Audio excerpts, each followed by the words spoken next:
തലയ്ക്ക് മുകളിൽ പുലി എന്ന് പറഞ്ഞ പോലെയാണ്. വഴിയരികിൽ തൊട്ടടുത്തായിട്ടുള്ളൊരു മരത്തിന് മുകളിലാണ് പുലിയുള്ളത്. ഞാനാണെങ്കിൽ മരത്തിന് മുകളിൽ ഇത്ര അടുത്ത് പുലിയെ കാണുന്നു ആദ്യമായിട്ടാണ്. ഇവൻ ഇരിക്കുന്ന ഈ മരത്തിൻ്റെ കുറച്ച് ഇപ്പുറയായിട്ട് തന്നെ 2 കടുവകളാണുള്ളത്. അതിൽ ഒന്ന് നമ്മുടെ ഈ മുന്നിൽ കാണുന്ന കട്ട്ലിപ്പ് എന്നുള്ള ഈ കടുവ. കട്ട്ലിപ്പ് എന്ന് പേര് വരാൻ കാരണം അവൻ്റെ ചുണ്ട് വാണ്ടറിങ് മെയിൽ എന്നുള്ളൊരു കടുവയായിട്ടുള്ള ടെറിട്ടറി ഫൈറ്റിൽ മുറിഞ്ഞ് അങ്ങനെ ഒരു അടയാളം വന്നതുകൊണ്ടാണ് അവൻ്റെ കട്ട്ലിപ്പ് എന്നുള്ള പേര് കിട്ടിയത്. അവൻ്റെ മുഖത്തേക്ക് സൂക്ഷിച്ച് നോക്കിയാൽ കാണാം നമുക്ക് അവൻ്റെ ചുണ്ട് മുറിഞ്ഞിട്ടാണുള്ളത്. ഒരു സഫാരി വണ്ടിക്കാർക്ക് പുലിയുടെ സൈറ്റിംഗ് കിട്ടി എന്നറിഞ്ഞിട്ടാണ് നമ്മുടെ വാഹനം ഇങ്ങോട്ടേക്ക് എത്തിയത്. വന്നപ്പോൾ കാണുന്നത് നമ്മുടെ തലയ്ക്ക് മുകളിലുള്ള ഒരു മരത്തിൽ തൊട്ടടുത്തായിട്ട് തന്നെയാണ് പുലിയുള്ളത്. ഇപ്പോൾ ആൾ നല്ല ഒരു മയക്കത്തിലാണ്. ഇത്രയടുത്ത് ലെപ്പേഡിനെ കാണുന്നത് ഇത് ആദ്യമാണ്. ഇതൊരു മെയിൽ ലെപ്പേഡാണ്. ഈ ഏരിയയിലെ ഒരു ഡോമിനൻ്റ് ആയിട്ടുള്ള മെയിൽ ലെപ്പേഡ്. ഇത്രയധികം സഫാരി വാഹനങ്ങൾ ഇവൻ്റെ തൊട്ടടുത്തുണ്ടായിട്ടും അവൻ ലേശം കൂസലില്ല കേട്ടോ. അവൻ്റെ ഒരു മൂവ്മെൻറ്റിന് വേണ്ടി നമ്മൾ കുറേ നേരം വെയിറ്റ് ചെയ്തു, നല്ലൊരു ഫോട്ടോ കിട്ടുമെന്ന് പ്രതീക്ഷിച്ചിട്ട്. പക്ഷേ ആൾ ഒന്ന് അനങ്ങാൻ പോലും തയ്യാറായിട്ടില്ല ഇതുവരെ. നമ്മുടെ കാടുകളിലുള്ള ജീവികളിൽ ഏറ്റവും അഡാപ്റ്റബിലിറ്റി ഉള്ളൊരു ജീവിയാണ് ലെപ്പേഡ്. ഏത് സാഹചര്യങ്ങളോടും പൊരുത്തപ്പെട്ട് ജീവിക്കാനുള്ള കഴിവ് അവനുണ്ട്. നമ്മൾ പല വാർത്തകളിലും വായിച്ചിട്ടുണ്ട്, നഗരങ്ങളിലും ഗ്രാമങ്ങളിലും എല്ലാം പുലി പതുങ്ങി താമസിക്കുന്നതായിട്ടും രാത്രിയിൽ ഇവരെ കാണുന്നതായിട്ടും പട്ടികളെയും ആടുകളെയും ചെറിയ ജീവികളെയൊക്കെ പിടിച്ച് അവൻ ജീവിക്കുന്നതൊക്കെ ആയിട്ട്. എന്നാൽ പകൽ ഇവൻ ഏതെങ്കിലും പൊന്തക്കാട്ടിനുള്ളിൽ ഹൈഡ് ചെയ്ത് നിൽക്കും. കാട്ടിലേക്ക് വന്നു കഴിഞ്ഞാൽ കടുവയെ പേടിച്ച് കൂടുതലും സമയങ്ങളിൽ മരത്തിൻ്റെ മുകളിലായിരിക്കും ഉണ്ടാവുക. ഇവനാണെങ്കിൽ ഇരട്ടി ഭാരമുള്ള ഇരകളെ വരെ വലിച്ച് മൂളി കയറ്റുന്നതാണ്. കുറേ നേരം അധികം നമ്മൾ അവൻ്റെ ഒരു മൂവ്മെൻറ്റിന് വേണ്ടി വെയിറ്റ് ചെയ്ത് അവസാനം അവൻ ജസ്റ്റ് ഒന്ന് അനങ്ങി. അവനൊന്ന് എണീറ്റ് മുഖമൊക്കെ നനക്കി വന്നപ്പോഴത്തേക്കുമാണ് നമ്മൾ ആ കാഴ്ച കണ്ടത്. ലെപ്പേഡ് ഇരിക്കുന്ന മരത്തിനോട് ചേർന്നിട്ടുള്ള ഒരു വാട്ടർ ഹോളിലേക്ക് ഇതൊരു കടുവ ഇറങ്ങി വരുന്നു. ഒരു മെയിൽ ടൈഗർ. വളരെ അപ്രതീക്ഷിതമായിട്ട് കണ്ടുകൊണ്ട് എല്ലാവർക്കും വളരെയധികം സന്തോഷമായി. നമ്മൾ പുലിയെ തപ്പി വന്നു. നമ്മളെ പുലിയെ കണ്ടുകൊണ്ട് നിൽക്കുമ്പം കടുവ നമ്മുടെ മുന്നിലേക്ക് ഇറങ്ങി വരുന്നു. അവൻ്റെ നിഴൽ വരെ നമുക്ക് ആ വെള്ളത്തിൽ കാണാൻ കിട്ടുന്നുണ്ട്. അടിപൊളിയാണ്. വേനൽക്കാലം ആയിക്കഴിഞ്ഞാൽ കടുവകളുടെ ഇതുപോലത്തെ കാഴ്ചകളാണ് നമുക്ക് കൂടുതലും കാണാൻ കിട്ടാറുള്ളത്. കടുവകൾ ദേഹം തണുപ്പിക്കാനായിട്ട് ഇതേപോലെ വെള്ളം ഉള്ളിടത്തേക്കൊക്കെ വന്നിട്ട് ദേഹം വെള്ളത്തിലേക്ക് ഇറക്കിയും കിടക്കും. എന്നാൽ കഴുത്തിന് മേളിലോട്ടുള്ള ഭാഗങ്ങൾ നനയ്ക്കുകയില്ല അവൻ. ഇതുപോലെ വേനൽക്കാലത്ത് കടുവകൾ വാട്ടർ ഹോളിലേക്ക് കൂടുതലായിട്ട് വരുന്നതുകൊണ്ടാണ് നമുക്ക് വേനൽക്കാലത്ത് കൂടുതൽ സൈറ്റിങ്സും കിട്ടുന്നത്. ഡ്രൈവർമാരൊക്കെ ആണെങ്കിലും സഫാരി വാഹനങ്ങൾ കൂടുതലായിട്ട് ഇതുപോലുള്ള വാട്ടർ ഹോളിലേക്ക് ആദ്യം പോയി നോക്കും. നമ്മുടെ മുന്നിലുള്ള ഈ കടുവയുടെ പേരാണ് റാണ. നമ്മുടെ ഈ കബിനി ഏരിയയിലെ സഫാരി സോണിൽ അത്യാവശ്യം ഫേമസ് ആയിക്കൊണ്ടിരിക്കുന്ന ഒരു കടുവയാണ്. അപ്പോൾ ഈ കടുവയായിട്ട് ബന്ധപ്പെട്ട് നമുക്കൊരു ചരിത്രം കൂടി പറയാനുണ്ട്. നമ്മൾ ആദ്യമായിട്ട് ഒരു ടൈഗർ സൈറ്റിങ്സ് നമ്മുടെ ചാനലിൽ വരുന്നത് 2022 ജൂലൈയിലെയാണ്. അതിൽ ടെമ്പിൾ ടൈഗർസ് എന്നുള്ള കടുവയും അതിൻ്റെ 4 കപ്സിനെയും കൂടെയായിരുന്നു നമുക്ക് കിട്ടിയിട്ടുണ്ടായിരുന്നത്. ആ 4 കപ്സിലെ ഏറ്റവും ഡോമിനൻ്റ് ആയിട്ടുള്ള മെയിൽ കബാണ് നമ്മുടെ മുന്നിൽ ഇന്ന് കിടക്കുന്ന ഈ അഡൽട്ട് ആയിട്ടുള്ള റാണ എന്നുള്ള ടൈഗർ. ഒത്തിരി അധികം എക്സൈറ്റഡ് ആണ്. അന്ന് നമ്മളൊരു കബ്ബായിട്ട് കണ്ട ആ ഒരു കുഞ്ഞ് ടൈഗർ ഇന്ന് ഒരു കാട് മുഴുവൻ വാഴുന്ന റാണ എന്നുള്ളൊരു അഡൽട്ട് ടൈഗർ ആയിരിക്കുകയാണ്. ഒത്തിരി അധികം പ്രതിസന്ധികളെ മറികടന്നിട്ടാണ് ഒരു കടുവ അഡൽട്ടിലേക്ക് എത്തുന്നത്. റാണയെക്കുറിച്ച് പറയുമ്പോൾ വളരെ കൗതുകകരവും വ്യത്യസ്തവുമായിട്ടുള്ളൊരു കാര്യം പറയാനുണ്ട്. അത് വഴിയേ പറയാം. അപ്പോൾ നമ്മൾ അതിന് മുന്നേ ആയിട്ട് ഇതിനടുത്ത് ആ മരത്തിൽ കിടക്കുന്ന ലെപ്പേഡിനെ നമുക്കൊന്ന് പോയി നോക്കാം, അവൻ്റെ അവസ്ഥ എന്താണെന്നുള്ളത്. എന്താണെങ്കിലും കടുവ വെള്ളത്തിൽ കിടക്കുമല്ലേ. ഏകദേശം ഒരു 100 മീറ്റർ മാത്രം വ്യത്യാസത്തിലാണ് ഇപ്പോൾ കടുവയും പുലിയും തമ്മിലുള്ളത്. എന്താണെങ്കിലും നമ്മൾ പുലിയുടെ അടുത്തേക്ക് ചെന്നപ്പോഴത്തേക്കും അവൻ ഉറക്കമൊക്കെ എണീറ്റിരിപ്പുണ്ട്. അപ്പോൾ ഒരു പക്ഷേ അവൻ ആ ടൈഗറിൻ്റെ സാന്നിധ്യം മനസ്സിലാക്കിയിട്ടുണ്ടാവണം. അവൻ വളരെ അലേർട്ടായിട്ടിരിക്കുന്നുണ്ട്. അപ്പോൾ നമുക്കും ഇടയ്ക്കൊരു വ്യൂ തന്നു. ഫ്രണ്ട് ഫേസിംഗ് ആയിട്ട് നമ്മളെ ഒന്ന് നോക്കുന്നുണ്ട്. ലുക്ക് എന്നൊക്കെ പറഞ്ഞ ഏജാതി ലുക്ക് മോനെ. എത്ര ധൈര്യമുള്ളവരാണേലും ഇതുപോലൊരു ഫ്രണ്ട് ഫേസിംഗ് ആയിട്ട് അടുത്ത് ഇതുപോലൊരു ബോൾഡായിട്ടുള്ള ലെപ്പേഡിനെ കണ്ടു കഴിഞ്ഞാൽ ആരാണെങ്കിലും ചെറുതായിട്ടൊന്ന് വിറയ്ക്കും. അതുപോലത്തെ നോട്ടമാണ് അവൻ നമ്മളെ നോക്കുന്നത്. അപ്പോൾ ആൾ മരത്തിൻ്റെ മേളിൽ നിന്നിട്ട് ചുറ്റുപാടും നല്ല രീതിയിൽ വീക്ഷിക്കുവാണേ. കടുവയുള്ള കാടുകളിൽ ലെപ്പേഡ് കൂടുതലും നേരെ ഇതേപോലെ മരത്തിൻ്റെ മുകളിലായിരിക്കും. അത് അവൻ്റെ ഒരു സേഫ്റ്റിയെ കരുതിയിട്ടാണ്. കടുവയെ കണ്ടു കഴിഞ്ഞാൽ ലെപ്പേഡിനെ ഓടിക്കും, അല്ലെങ്കിൽ കൈ കിട്ടിക്കഴിഞ്ഞാൽ കടിച്ച് കീറും. അത് നമ്മൾ രത്തംപൂർ എന്നൊക്കെ പല വീഡിയോകളിലും കണ്ടിട്ടുമുണ്ട്. നമ്മുടെ മുന്നിലുള്ള ഈ ലെപ്പേഡിൻ്റെ ഭാരം ഏകദേശം ഒരു 75 കിലോയോളമാണ്. അതേസമയം കടുവയുടെ ഭാരം എന്ന് പറഞ്ഞാൽ 200 കിലോയോളമാണ്, അല്ലെങ്കിൽ അതൊക്കെ മുകളിലാണ്. അതുപോലെ ഏറ്റവും കൂടുതൽ മസിൽ മാസും ബൈറ്റ് ഹോൾസും ഏറ്റവും ശക്തിയുള്ള ബിഗ് ക്യാറ്റിലെ ഇനമാണ് ടൈഗർ. അപ്പം ആ ടൈഗറിൻ്റെ മുന്നിലോട്ട് ലെപ്പേഡിനെ കിട്ടിക്കഴിഞ്ഞാൽ അവസ്ഥയെന്ന് ഓർത്തിരിക്കുക, കടിച്ച് കീറുകയുള്ളൂ. അപ്പോൾ അതുകൊണ്ട് തന്നെ ലെപ്പേഡ്സ് കൂടുതൽ നേരം സേഫ്റ്റിക്ക് വേണ്ടി വിശ്രമിക്കുന്ന സമയങ്ങളിലൊക്കെ മരത്തിൻ്റെ മുകളിലായിരിക്കും. എന്താണ് ഈ ലെപ്പേഡ് പെട്ടെന്നൊന്നും താഴെ ഇറങ്ങുന്നൊരു ലക്ഷണം കാണുന്നില്ല. അപ്പോൾ അതുകൊണ്ട് നമുക്ക് തിരിച്ച് നമ്മുടെ കടുവയുടെ അടുത്തേക്കൊന്ന് പോയി നോക്കാം. റാണ അവിടെ എന്താ എടുക്കുന്നതെന്ന് അറിയാലോ. നമ്മളങ്ങനെ നമ്മുടെ സഫാരി വാഹനം കുറച്ച് റിവേഴ്സ് എടുത്തിട്ട് റാണ കിടന്നിടത്ത് നോക്കുമ്പം ആശാൻ അവിടെ തന്നെയുണ്ട്. ആ വെള്ളമൊക്കെ കുടിച്ച് ഇങ്ങനെ ബോഡിയൊക്കെ തണുപ്പിച്ച് കിടക്കുവാണ്. ഇപ്പോൾ മുന്നേ നമ്മൾ പറഞ്ഞിട്ടുണ്ടായിരുന്നില്ല വ്യത്യസ്തമായ ഒരു കാര്യം റാണയെക്കുറിച്ച് പറയാം എന്നുള്ളത്. അതെന്താണെന്ന് വെച്ച് കഴിഞ്ഞാൽ ഈ റാണയുള്ള ഈ ടെറിട്ടറി തന്നെയാണ് റാണയുടെ അച്ഛൻ കടുവയായിട്ടുള്ള കട്ട്ലിപ്പ് എന്നുള്ള കടുവയുള്ളത്. അത് വളരെ സ്ട്രെയിഞ്ചായിട്ട് സംഭവിക്കുന്ന കാര്യമാണ്. കാര്യം എന്താണെന്ന് വെച്ച് കഴിഞ്ഞാൽ ആൺകടുവകൾ പ്രത്യേകിച്ച് ഒരു ടെറിട്ടറിയിൽ വേറൊരു ആൺകടുവേനെ കയറ്റൂല. അതിപ്പോൾ അപ്പനാണെങ്കിലും ശരി മകനാണെങ്കിലും ശരി. ഇപ്പോൾ നമ്മൾ ചെല്ലുന്നതിൻ്റെ ഒരു ദിവസം മുന്നേ ഈ 2 കടുവകളെയും കൂടെ ഒന്നിച്ച് ഈ വാട്ടർ ഹോളിൽ കണ്ടിട്ടുണ്ടായിരുന്നു. നമുക്കും ഒന്നിച്ചല്ലെങ്കിൽ പോലും ദൈവം കയറിപ്പോയി കഴിഞ്ഞ് ഒരു 5 മിനിറ്റ് 10 മിനിറ്റ് കഴിഞ്ഞപ്പോഴത്തേക്കും നമുക്ക് ദൈവൻ്റെ അച്ഛൻ കടുവേനെ കാണാനുള്ള ഭാഗ്യം കൂടെ കിട്ടുന്നുണ്ട് കേട്ടോ. എന്താണല്ലോ ഒത്തിരി സന്തോഷവും സംതൃപ്തിയും തന്നൊരു സഫാരിയായിരുന്നു. ഇവൻ വളരെ ചെറുതായിരിക്കുമ്പോൾ നമ്മൾ കണ്ടതാണ്. ഇവനെ ഒരു അഡൽട്ടായ ഒരു ടൈഗറായിട്ട് ഒരു രാജാവായിട്ട് കാട്ടിൽ നമ്മൾ കാണുമ്പോൾ നമുക്ക് കിട്ടുന്നൊരു സംതൃപ്തിയും വേറെ തന്നെയാണ്. ഇത്രയും വലിയൊരു കാട്ടിൽ അതേ കടുവേനെ നമ്മൾ വീണ്ടും കാണുക, അവരുടെ ഫാമിലി ലൈനിലുള്ള വേറെ കടുവകളെക്കുറിച്ച് മനസ്സിലാക്കുക എന്നൊക്കെ ഉള്ളത് ഒരു ത്രില്ല് തരുന്നൊരു സംഭവം തന്നെയാണ്. അങ്ങനെ റാണ കാടിനുള്ളിലേക്ക് കയറിപ്പോയി അവൻ വീണ്ടും ഇറങ്ങി വരുമെന്ന് പ്രതീക്ഷിച്ച് നിൽക്കുമ്പോൾ ഇതേ ഒരു കടുവ ആ തിട്ടയുടെ തന്നെ ആ വാട്ടർ ഹോളിൻ്റെ തിട്ടയുടെ തന്നെ വേറൊരു ഭാഗത്തായിട്ട് ഇങ്ങനെ കിടക്കുന്നു. വളരെ പെട്ടെന്നാണ് നമ്മളത് ശ്രദ്ധിച്ചത്. വളരെ രാജകീയമായ ഒരു പ്രൗഢിയിൽ അവൻ നമ്മളെ വീക്ഷിച്ചിങ്ങനെ കിടക്കുമായിരുന്നു. ശ്രദ്ധിച്ച് നോക്കിയപ്പോൾ മനസ്സിലായി ഇത് കട്ട്ലിപ്പ് എന്നുള്ള ഒരു കടുവയാണ്, റാണയുടെ പിതാവായിട്ടുള്ള കടുവ. ഈ 2 ആൺകടുവകളും ഒരു ടെറിട്ടറിയിൽ നമ്മൾ കാണാൻ പറ്റുക എന്നുള്ളത് വളരെ റെയറായിട്ട് മാത്രം സംഭവിക്കുന്ന കാര്യങ്ങളാണ്. ഒരു ആൺകടുവ വേറൊരു ആൺകടുവേനെ അവൻ്റെ ഏരിയയിലേക്ക് അടുപ്പിക്കാറേയില്ല. എന്താണ് അതിന് പ്രത്യേക കാരണം എന്നുള്ളത് നമുക്കറിയത്തില്ല. എന്താണെങ്കിലും ഈ കട്ട്ലിപ്പ് എന്നുള്ള ഈ കടുവയുടെ ആ ഒരു ഉദാരമനസ്കത തന്നെയാണ് ഇത്രയും അധികം കടുവകളെ ഇവൻ്റെ ഈ ഏരിയയിൽ ആർക്കും തമ്മിൽ ശത്രുതയില്ലാതെ നിലനിർത്തുന്നത്. അതുകൊണ്ട് തന്നെയാണ് ഇവൻ്റെ ഈ കടുവകളുടെ ലിറ്ററിൽ വരുന്ന കുഞ്ഞുങ്ങൾ എല്ലാം തന്നെ സർവൈവ് ആവുന്നത്. ഇപ്പോൾ മഗ്ഗേ ഫീമെയിലിൻ്റെ ആണെങ്കിലും ടെമ്പിൾ ടൈഗ്രസിൻ്റെ ആണെങ്കിലും ഇതിന് മുന്നിലുണ്ടായിരുന്ന ലിറ്ററിലുള്ള കടുവ കുഞ്ഞുങ്ങളെല്ലാം തന്നെ സർവൈവ് ആയിട്ടുണ്ടായിരുന്നു. ഈ ഏരിയയിൽ പിന്നെ മാനുകൾക്കും അതായത് ഇവരുടെ ഇരകൾക്ക് യാതൊരു പഞ്ഞവുമില്ല. ഇഷ്ടം പോലെ മാനുകളും പോത്തുകളും ഒക്കെ ഉണ്ട്. അപ്പോൾ അതുകൊണ്ട് തീറ്റയ്ക്കൊന്നൊരു പഞ്ഞമില്ലാത്ത ഏരിയയാണ്. ഈ കട്ട്ലിപ്പ് കടുവ ശരിക്കും പറഞ്ഞ ഒരു രാജാവ് തന്നെയാണ്. അവൻ്റെ 2 രാജ്ഞിമാരാണ് ടെമ്പിൾ ടൈഗ്രസ് എന്നുള്ള ഈ കടുവയും പിന്നെ മഗ്ഗേ ഫീമെയിലും. ഇവർ 2 പേരും നമ്മുടെ ക്യാമറ കണ്ണുകളിൽ നമ്മുടെ ഇതിനു മുന്നുള്ള യാത്രകളിൽ കിട്ടിയിട്ടുണ്ട്. ഇപ്പോഴാണെങ്കിൽ മഗ്ഗേ ഫീമെയിലാണെങ്കിൽ ലിറ്ററായിട്ട് 4 കുട്ടികളുണ്ട്. അവരെയും കൂടെ കാണാമെന്ന് വിചാരിച്ചാണ് വന്നത്. പക്ഷേ കാണാനുള്ള ഭാഗ്യം ഉണ്ടായില്ല. പക്ഷേ അവരുടെ എല്ലാം അച്ഛനായിട്ടുള്ള ഈ കട്ട്ലിപ്പിനെ നമുക്ക് കാണാൻ പറ്റി. അപ്പോൾ നമ്മൾ മുന്നേ പറഞ്ഞല്ലോ ഇവിടുത്തെ രാജ്ഞിമാരാണ് ടെമ്പിൾ ടൈഗ്രസും മഗ്ഗേ ഫീമെയിൽ എന്നുള്ളത്. അവർ 2 സഹോദരിമാരും കൂടെയാണ് കേട്ടോ.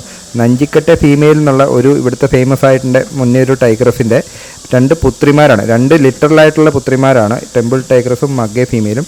അതിൽ ആദ്യത്തെ ലിറ്ററിലുള്ളതാണ് ടെമ്പിൾ ടൈഗ്രസ്, രണ്ടാമത്തെ ലിറ്ററിലുള്ളതാണ് മഗ്ഗേ ഫീമെയിൽ. അപ്പോൾ ഈ മഗ്ഗേ ഫീമെയിൽ കുറച്ച് അഡൽട്ട് ആയപ്പോഴത്തേക്കും ഈ നഞ്ചിക്കട്ട ഫീമെയിലിനെ അമ്മേനെ ആ നഞ്ചിക്കട്ട ഏരിയയിൽ നിന്ന് ഓടിച്ചിട്ട് ആ ഏരിയ കൈയടക്കുക ചെയ്തത്. കടുവകളിൽ ഇത് സാധാരണമാണ്. പ്രത്യേകിച്ച് പെൺകടുവ കുഞ്ഞുങ്ങൾ അമ്മമാരെ ഓടിച്ചിട്ട് ആ ടെറിട്ടറി കീഴടക്കുന്നത് പല കാടുകളിലും നമ്മൾ കണ്ടിട്ടുണ്ട്. അല്ലെങ്കിൽ ഫൈറ്റ് ചെയ്ത് തോൽപ്പിക്കും അമ്മമാരെ, അല്ലെങ്കിൽ അമ്മമാർ സ്വയമേ കാട് ആ ഏരിയ ഉപേക്ഷിച്ചിട്ട് വേറെ ടെറിട്ടറിയിൽ പോകാറുമുണ്ട് കേട്ടോ. എന്തായാലും നമ്മുടെ മുന്നിൽ കിടക്കുന്ന ഈ കട്ട്ലിപ്പിൻ്റെ സാമ്രാജ്യത്തിൽ എല്ലാവരും ഒരു സഹവർത്തിത്വത്തിലാണ് താമസിക്കുന്നത്. കാര്യം പറഞ്ഞു കഴിഞ്ഞാൽ മഗ്ഗേ ഫീമെയിലിൻ്റെ ആദ്യത്തെ ലിറ്ററിലുണ്ടായിരുന്ന സബ് അഡൽറ്റ് ടൈഗറും ടെമ്പിൾ ടൈഗ്രസിൻ്റെ മകനായിട്ടുള്ള റാണയും ഇവരൊക്കെ ഒന്നിച്ച് പല രീതിയിൽ നമുക്ക് ഫൈറ്റിങ്സ് കിട്ടിയിട്ടുണ്ട്. ഇവിടെ നിന്നുള്ള ആൾക്കാർ റിപ്പോർട്ട് ചെയ്തിട്ടുണ്ട്. അപ്പോൾ അതൊക്കെയെന്ന് പറഞ്ഞാൽ വളരെ റെയറായിട്ട് മാത്രം സംഭവിക്കുന്ന കാര്യങ്ങളാണ്. ഒരു പക്ഷേ ഈ കട്ട്ലിപ്പ് കൊടുത്തേക്കുന്ന പാരമ്പര്യമായിരിക്കും എല്ലാവരും അങ്ങോട്ടും ഇങ്ങോട്ടും ഒന്ന് സഹകരിച്ച് പോകാമെന്നുള്ളത്. ഇപ്പം തന്നെ ആണെങ്കിലും റാണയും കട്ട്ലിപ്പും ഒരേ ഏരിയയിലാണ് നമുക്ക് ഫൈറ്റിംഗ് കിട്ടിയിരിക്കുന്നത്. അപ്പോൾ പറഞ്ഞേക്കുന്നത് എന്താണെന്ന് വെച്ച് കഴിഞ്ഞാൽ ഇതിൻ്റെ ഉള്ളിൽ ഇവർ 2 പേരും കൂടെ ഒന്നിച്ച് ഹണ്ട് ചെയ്തിട്ടുണ്ട്, അല്ലെങ്കിൽ ഒരു ഹണ്ട് കിട്ടിയിട്ടുണ്ട്.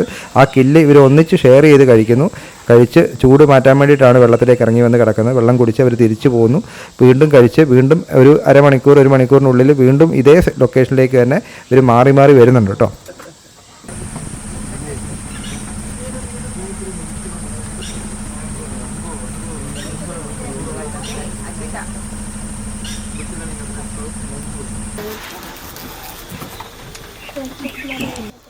എന്തായാലും നമ്മൾ ആവശ്യത്തിലധികം കടുവാ കാഴ്ചകൾ കണ്ടു. ഇനിയിപ്പോൾ നമ്മൾ പുതിയ കാഴ്ചകൾ തേടി പോകാൻ തീരുമാനിച്ചു.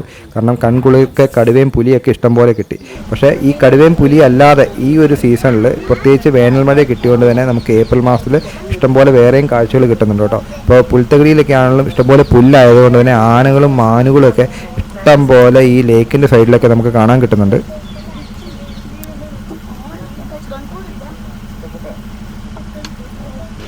ഇതൊക്കെ ഒരു തലയെടുപ്പുള്ളൊരു കൊമ്പൻ നമുക്ക് മുന്നിൽ കിട്ടിയത്.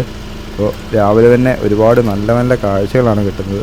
ഇതിപ്പം അത്യാവശ്യം വേനൽമഴ കിട്ടിയതുകൊണ്ട് തന്നെ ഇഷ്ടം പോലെ പുല്ലും മുളകളൊക്കെ മുളച്ചേക്കുന്നതുകൊണ്ട് ആനകളെല്ലാം ഇഷ്ടം പോലെ ഈ കബിനി ഏരിയയിലേക്ക് വന്നിട്ടുണ്ട്. അപ്പോൾ നമുക്കെന്താണെങ്കിലും മുന്നിൽ കിട്ടിയേക്കുന്ന നല്ല തലയെടുപ്പുള്ളൊരു കൊമ്പൻ തന്നെയാണ്. അതും നേർക്ക് അതും ഫോട്ടോയൊക്കെ എടുക്കേണ്ടവർക്കാണ് ഇഷ്ടം പോലെ ഫോട്ടോ എടുക്കാൻ അവസരമാണ്. നമ്മുടെ വാഹനത്തിൽ നിന്ന് അധികം ദൂരത്തിലായിട്ടൊന്നുമല്ല, എന്നാൽ ആൾ പുല്ലൊക്കെ തിന്ന് അങ്ങനെ നടക്കുന്നതുകൊണ്ട് തന്നെ നമ്മളെയൊന്നും ശ്രദ്ധിച്ചിട്ട് പോലുമില്ല കേട്ടോ. പിന്നെ നമുക്ക് ഈ യാത്ര ഇഷ്ടം പോലെ മയിലിൻ്റെ പീലി വിരിച്ചുള്ള ആട്ടങ്ങൾ കാണാൻ കിട്ടി കേട്ടോ. അപ്പോൾ എനിക്ക് തോന്നുന്നു മയിലുകളുടെ സീസണാണെന്ന് തോന്നുന്നു, ഇവരുടെ മീറ്റിംഗ് പീരീഡാണെന്ന് തോന്നുന്നു. ഇഷ്ടം പോലെ ചെല്ലുന്നിടത്ത് എല്ലാ മയിലുകൾ ഇതേപോലെ പീലി വിരിച്ച് പെൺമയിലുകളെ ആകർഷിക്കാൻ വേണ്ടി നിൽക്കുകയാണ്.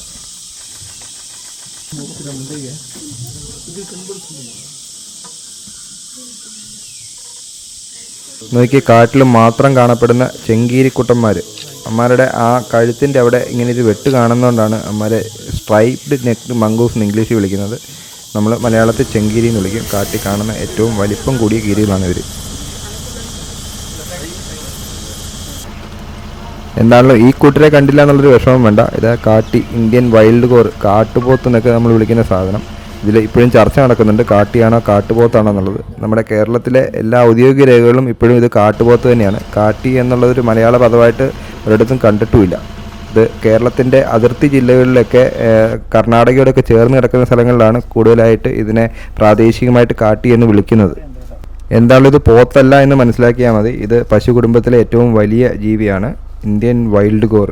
ചെമ്പോത്തായിട്ടല്ലല്ലോ ഉപ്പനെ പല നാടുകളിലും ചെമ്പോത്തെന്ന് വിളിക്കുന്നത്. ഔദ്യോഗിക രേഖകളിൽ പോലും ചെമ്പോത്തെന്ന് കാണപ്പെടുന്നുമുണ്ട്. അത് പോത്തായതുകൊണ്ടല്ലല്ലോ. എന്തായാലും ആ ഒരു ലോജിക്ക് തന്നെ ഇവിടെയും ഉപയോഗിച്ചാൽ മതി. നമുക്ക് എന്തായാലും ബാക്കി കാഴ്ചകൾ കടിപ്പോവാം.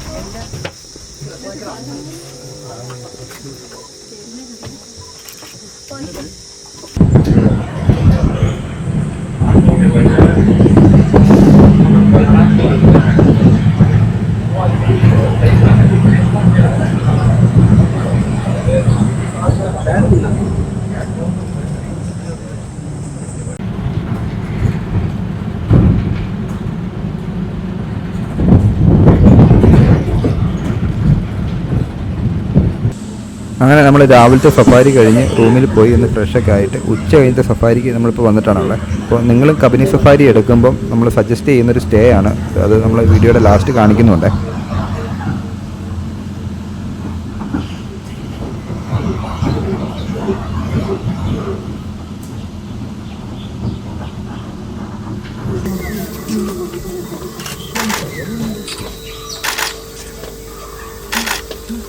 നമ്മളെന്തായാലും സഫാരിയുടെ ആദ്യം തന്നെ പോയി നോക്കിയത് ആ ലെപ്പേഡ് അവിടെ തന്നെ ഉണ്ടോ എന്നുള്ളതാണ്. എന്തായാലും ആശാൻ തിരിഞ്ഞ് ഇപ്പുറത്തേക്ക് നോക്കി കിടക്കുന്നുണ്ട്.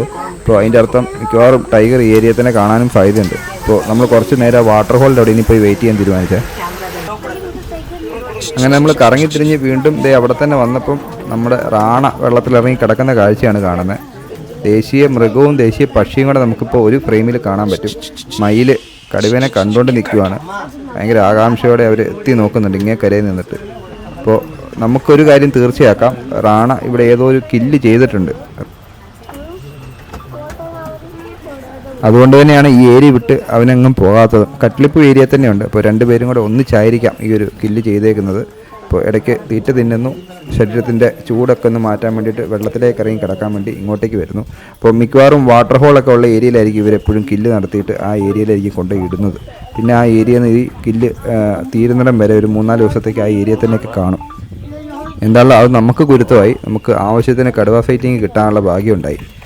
വീഡിയോ കാണുന്നവരിൽ ഇതുവരെ ഫോറസ്റ്റ് സഫാരി ചെയ്തിട്ടില്ലാത്തവരുടെ അറിവിലേക്കായിട്ട് പറയാം, കടുവേനെ കാണുക എന്നുള്ള അത്ര എളുപ്പമുള്ള കാര്യമല്ല കാട്ടിപ്പോയി കഴിഞ്ഞാൽ. കാര്യം പറഞ്ഞാൽ ഒരു 40 കിലോമീറ്റർ റേഡിയസിലൊക്കെ 1-2 കടുവയൊക്കെ ഉണ്ടാവുള്ളൂ. അതും നമ്മുടെ സമയത്ത് ഇവർ വെളിയിൽ വരണമെന്നില്ല.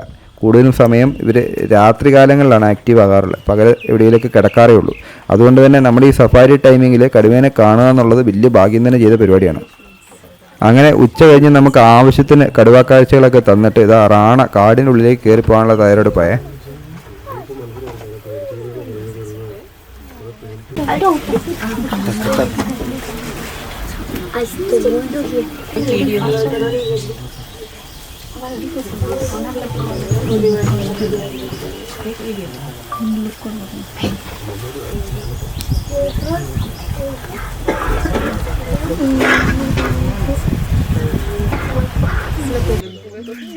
മരത്തിന്റെ തുഞ്ചത്തിരിക്കുന്ന ആളെ കണ്ടോ?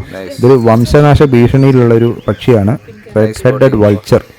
അങ്ങനെ ഒരു കഴുകനാണ്. എന്തായാലും വളരെ റെയർ സൈറ്റിംഗ് ആണ്. നമുക്കിവനെ കാണാനുള്ള ഭാഗ്യം ഉണ്ടായിരുന്നു. നിങ്ങൾ കബനി സഫാരി പ്ലാൻ ചെയ്യുന്നുണ്ടെങ്കിൽ തീർച്ചയായിട്ടും ബുക്ക് ചെയ്തിട്ട് പോവുക. അവരുടെ വെബ്സൈറ്റിൻ്റെ ലിങ്ക് ഞാൻ ഡിസ്ക്രിപ്ഷനിൽ കൊടുക്കുന്നുണ്ട്. ഇപ്പോൾ 2026 ഒരുപാട് മാറ്റങ്ങൾ വന്നിട്ടുണ്ട് കേട്ടോ. അപ്പോൾ സഫാരിയുടെ ടൈമിംഗ് എന്ന് പറഞ്ഞാൽ രാവിലെ 6:30 തൊട്ട് 9:30 വരെയും ഉച്ച കഴിഞ്ഞ് 3 മണി തൊട്ട് 6 മണി വരെയാണ്. നമുക്ക് ബസ്സിൻ്റെ ഓപ്ഷനുണ്ട്, ജിപ്സിയുടെ ഓപ്ഷനുണ്ട്, ക്യാൻഡർ. ഇപ്പോൾ ക്യാൻഡർ ആണെങ്കിൽ അത് ഒരു ക്യാൻഡറോ മറ്റോ കണ്ടേ ഓൺലൈനിലുള്ളൂ. അതുകൊണ്ട് തന്നെ വളരെ പെട്ടെന്ന് സീറ്റ് ഫില്ലാവും. പിന്നെ ഏജൻറ്റുമാർ ഇതെല്ലാം സീറ്റ് അവിടുത്തെ റിസോർട്ടുകാർക്ക് വേണ്ടി നേരത്തെ ബുക്ക് ചെയ്തിടുകയും ചെയ്യും. അപ്പോൾ അതുകൊണ്ട് ഒരാഴ്ചയൊക്കെ ഇത് സീറ്റ് ഓപ്പൺ ആയിട്ടും ഉണ്ടാവുള്ളൂ. അപ്പോൾ നിങ്ങൾ പ്ലാൻ ചെയ്യുന്നൊരു ഒരാഴ്ച മുന്നേ കറക്റ്റായിട്ട് നിങ്ങൾ സൈറ്റിൽ കയറി നോക്കി ബുക്ക് ചെയ്യാൻ നോക്കുക. നമ്മുടെ താർ റോക്സ് എടുത്തതിന് ശേഷമുള്ള രണ്ടാമത്തെ ട്രിപ്പായിരുന്നു ഇത്. ആദ്യത്തെ ട്രിപ്പ് നമ്മൾ ബന്ദിപ്പൂരിലേക്ക് പോയി, നമുക്ക് ഇഷ്ടം പോലെ സൈറ്റിംഗ് എല്ലാം കിട്ടി, ഗംഭീര ട്രിപ്പായിരുന്നു. അപ്പോൾ രണ്ടാമത്തെ ട്രിപ്പ് നമ്മൾ കബനിയിലേക്ക് വെച്ച് ഒട്ടും നിരാശപ്പെടുത്തിയില്ല, നമുക്ക് ഇഷ്ടം പോലെ കാഴ്ചകൾ ഇവിടെയും കിട്ടി. അപ്പോൾ നമ്മൾ വന്ന റൂട്ട് എന്ന് പറഞ്ഞാൽ കണ്ണൂർ ജില്ലയിലെ ഇരിട്ടി പാലമൊക്കെ കയറി നമ്മൾ ബോർഡർ കൂട്ടുപുഴ പാലമൊക്കെ കടന്ന് അതായത് മാക്കൂട്ടം ചുരം കയറുവാണ്. അപ്പോൾ ഫോറസ്റ്റ് റൂട്ടാണ്, ബ്രഹ്മഗിരി വൈൽഡ് ലൈഫ് സാഞ്ചുറിയാണിത്. ഏത് വേനൽക്കാലത്ത് വന്നാലും അത്യാവശ്യം നല്ല തണുപ്പൊക്കെ ഉള്ളൊരു എവർഗ്രീൻ ഫോറസ്റ്റിൽ കൂടെ നമ്മൾ ഡ്രൈവ് ചെയ്ത് ഗോണിക്കുപ്പ എന്നുള്ള ടൗൺ കഴിഞ്ഞിട്ട് നമ്മളൊരു 2 കിലോമീറ്ററോളം കഴിഞ്ഞ് കഴിയുമ്പോൾ നമുക്ക് റൈറ്റ് ടേൺ കിട്ടും. ബലാലെ എന്നുള്ളൊരു ടൗണിലേക്കുള്ള യാത്രയാണ്. അപ്പോൾ ആ ചെറിയൊരു ഗ്രാമപ്രദേശമാണ്. ആ ഗ്രാമപ്രദേശം കാപ്പിത്തോട്ടമൊക്കെ നിറഞ്ഞിട്ടുള്ള മനോഹരമായ റൂട്ട് തന്നെയാണ്. ഇപ്പോൾ നിങ്ങൾ പോരാത്തവർ, ഇതുവരെ പോയിട്ടില്ലാത്തവർ ഈ റൂട്ടിലൊന്ന് ട്രൈ ചെയ്ത് നോക്കുക. അങ്ങനെ നമ്മൾ കർമാട് ചെക്ക് പോസ്റ്റ്, നാഗർകോളയുടെ കർമാട് ചെക്ക് പോസ്റ്റിലെത്തി. അവിടുന്ന് എൻട്രി കയറി 1 മണിക്കൂർ ഡ്രൈവാണ് നമുക്കുള്ളത്. പക്ഷേ ഈ ഒരു റൂട്ടിൽ കയറി കഴിഞ്ഞാൽ നമുക്ക് 1 മണിക്കൂർ എന്ന് പറഞ്ഞാൽ നമുക്ക് ആവശ്യത്തിൽ കൂടുതൽ സമയമുണ്ട്. ഒരു 45 മിനിറ്റ് ഡ്രൈവൊക്കെ വരുന്നുള്ളൂ. അതുകൊണ്ട് തന്നെ ആവശ്യത്തിന് കാഴ്ചകളൊക്കെ കണ്ടിട്ട് നമുക്ക് ഫോറസ്റ്റിൽ കൂടെ യാത്ര ചെയ്യാൻ പറ്റും. ഇപ്പോൾ നമ്മൾ ചെക്ക് പോസ്റ്റ് കയറുമ്പോൾ അവർ ചോദിക്കും എവിടെ എക്സിറ്റ് എന്നുള്ളത്. അപ്പോൾ HD കോട്ട സൈഡ് എന്നുള്ളത് പറഞ്ഞു കഴിഞ്ഞാൽ നമുക്ക് ആ കറക്റ്റ് റൂട്ടിലേക്ക് പോയി നമ്മൾ എക്സിറ്റ് എടുക്കുക. എന്നിട്ട് നമ്മളിവിടെ റൂം എടുത്തേക്കുന്നതെന്ന് പറഞ്ഞാൽ റോയലിൻ്റെ പുതിയ ബിൽഡിങ്ങിലാണ്. നല്ല കിഡിലൻ റൂമുകളാണ്. അപ്പോൾ കബനി സഫാരിക്ക് നിങ്ങൾ ഫാമിലിയൊക്കെ ആയിട്ട് വരുമ്പോൾ ഒട്ടും ടെൻഷൻ അടിക്കേണ്ട, റോയലിൽ ബുക്ക് ചെയ്തിട്ട് പോരുക. ഡിസ്ക്രിപ്ഷനിൽ അവരുടെ കോൺടാക്ട് നമ്പർ കൊടുത്തിട്ടുണ്ട്.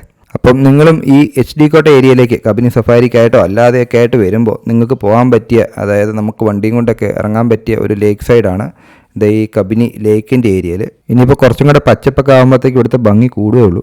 അപ്പം നമ്മുടെ ഈ കബനി ട്രിപ്പിൻ്റെ വീഡിയോ നിങ്ങൾക്ക് ഇഷ്ടപ്പെട്ടു എന്ന് തന്നെയാണ് വിശ്വസിക്കുന്നത്. കാഴ്ചകളെല്ലാം നിങ്ങൾ ആസ്വദിച്ചു എന്ന് വിശ്വസിക്കുന്നു. അപ്പോൾ വീഡിയോ ഇഷ്ടപ്പെട്ടാൽ ഒരു ലൈക്കും ഷെയറും കമൻറ്റൊക്കെ തന്നൊന്ന് സപ്പോർട്ട് ചെയ്തോളാം. സബ്സ്ക്രൈബ് ചെയ്യാത്തവരൊന്ന് സബ്സ്ക്രൈബ് ചെയ്തോളാം. അപ്പോൾ പുതിയൊരു വീഡിയോ ആയിട്ട് കാണുന്നതിന് വരെ എല്ലാ കൂട്ടുകാർക്കും ബൈ.